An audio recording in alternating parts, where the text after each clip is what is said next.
स्वागत है एक बार फिर से आपका अमृत अड्डा में। और आज हम समृद्धि की चर्चा कर रहे हैं, इक्विटी कल्चर की बात कर रहे हैं, शेयर मार्केट की बात कर रहे हैं कि कैसे इस जर्नी में लोगों ने अपने आप को समृद्ध बनाया है और ये जर्नी अभी और रोबस्ट तरीके से चलने वाली है।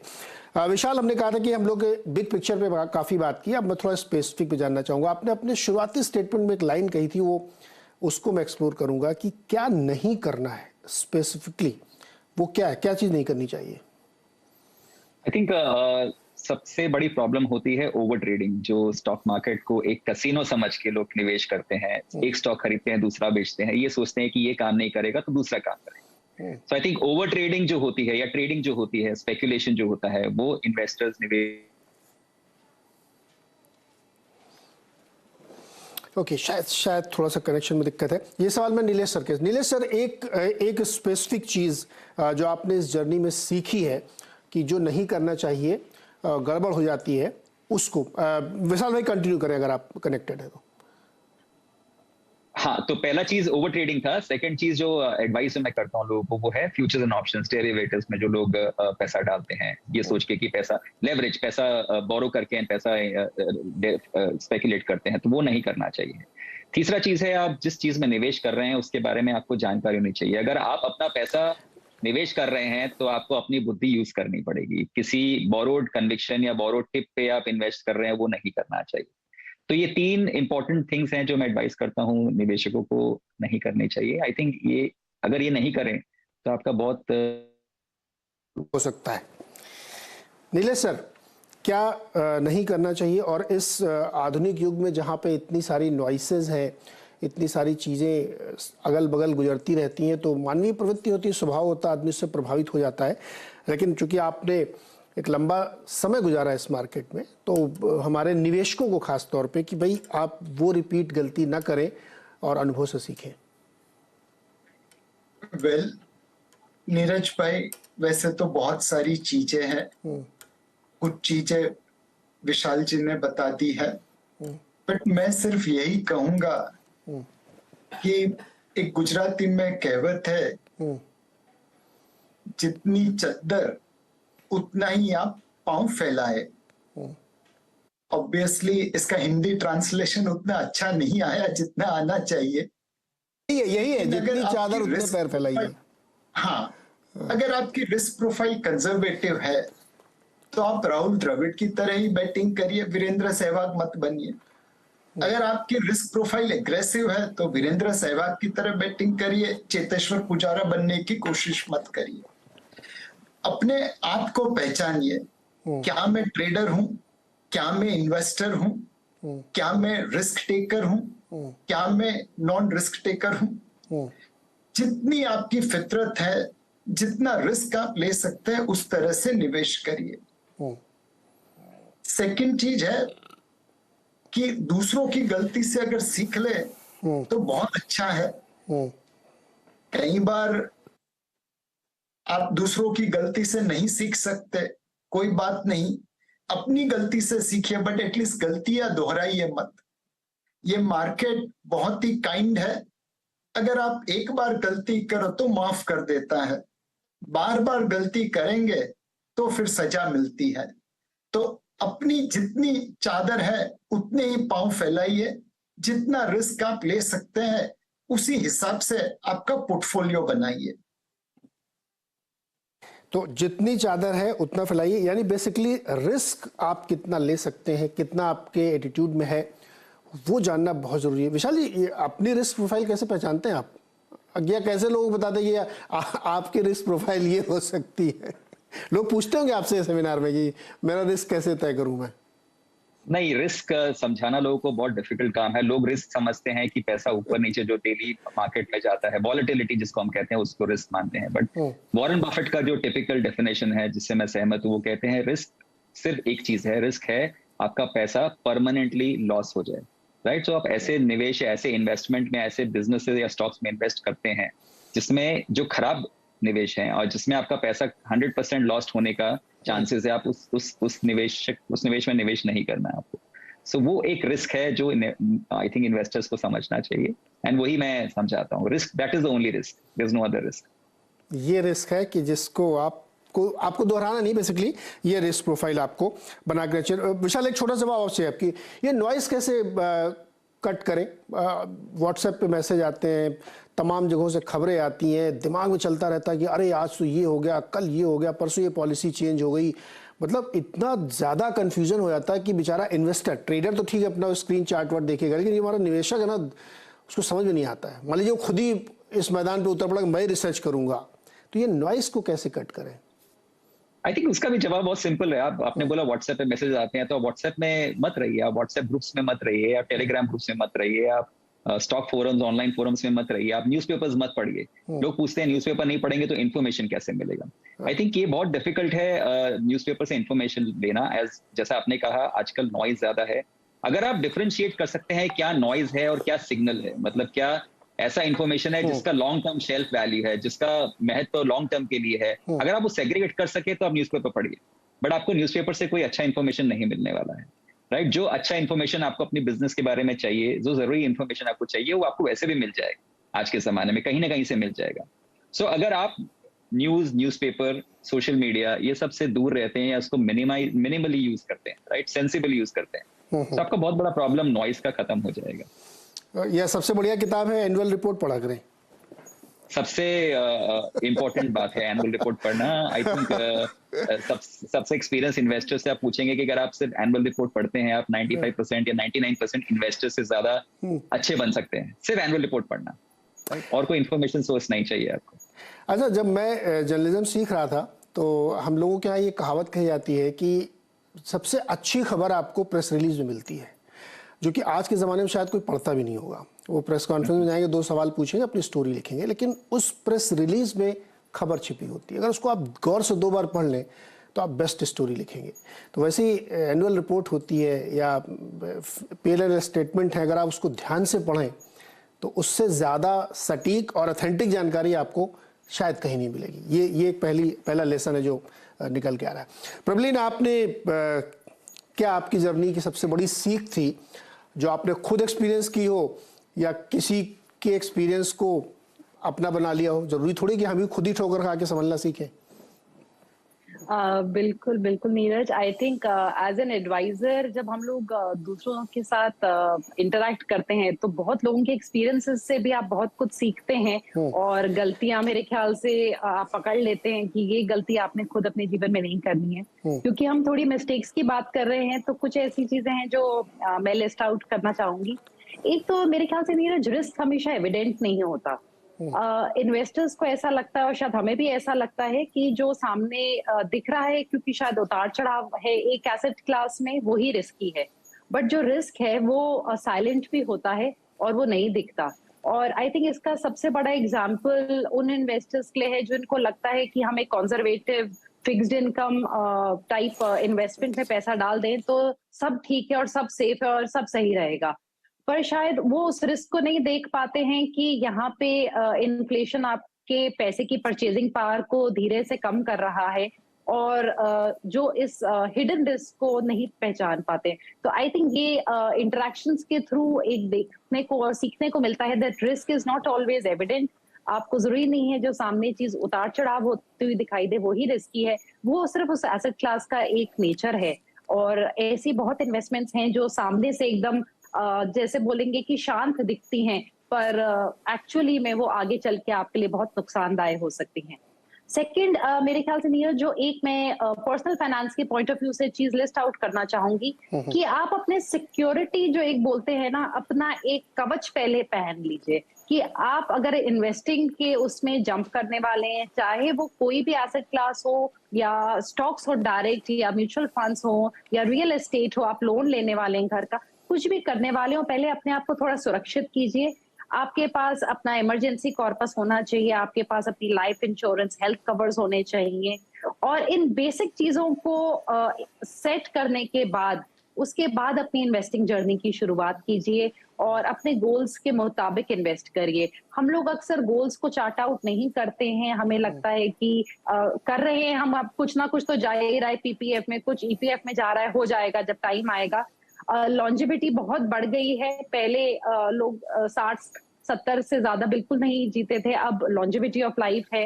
लाइफस्टाइल चेंजेस हैं, एक टाइम पे आप 60 पे बस रिटायर होके घर पे ही बैठ जाते थे, आजकल लोग 70 पे भी वर्ल्ड ट्रिप्स कर रहे हैं। तो जमाना बदल गया है, तो उसके हिसाब से हमारी जरूरतें बदली हैं और पैसा खत्म होने का रिस्क सबसे बड़ा है। तो उसके हिसाब से सही शुरुआत करना इन्वेस्टमेंट्स की एक पक्के तरीके से एसेट एलोकेशन को पूरी तरह ध्यान में रखते हुए आई थिंक बहुत इंपॉर्टेंट है। तो ये मेरे ख्याल से कुछ चीजें हैं जो कोई भी इन्वेस्टर हो, चाहे डायरेक्ट इक्विटीज में चाहे म्यूचुअल फंड्स में, उनको इस चीज का ध्यान रखना चाहिए। बिल्कुल, एसेट एलोकेशन बहुत ही इंपॉर्टेंट चीज है कि आप कैसे अपने सारे फाइनेंसेस को मैनेज करें। अच्छा, मैं एक थोड़ा सा अनकन्वेंशनल सवाल पूछने वाला हूँ नीलेश सर आपसे, क्या लालच एक बुरी बला है? लालच हमेशा बुरी बला है। हमारे में कहावत है कि जहाँ लालची होते हैं वहां पे ठग कभी भूखे नहीं मरते। और नीरज भाई आप देखिए, हमने गूगल सर्च की थी, कोई खास रिसर्च नहीं की, और न्यूज़पेपर में जो आइटम आई थी उसी का टोटल किया है, और उसको 50-60% हमने डिस्काउंट किया कि चलो न्यूज़पेपर में शायद कभी बातें बढ़ा चढ़ा के किसी ने की हो। 1.5 करोड़ से ज्यादा भारतीय ने तकरीबन 1,80,000 करोड़ रुपया कलेक्टिव इन्वेस्टमेंट स्कीम में खोया है।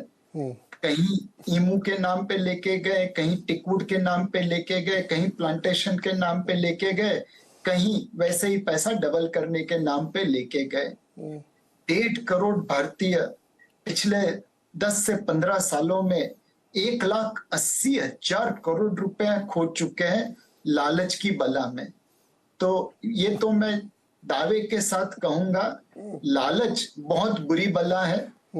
अपने भय और अपनी आशा दोनों के बीच में इक्विलिब्रियम रखिए, लालची मत बनिए। जहां लालच है वहां पे ठग कभी भूखा नहीं मरेगा।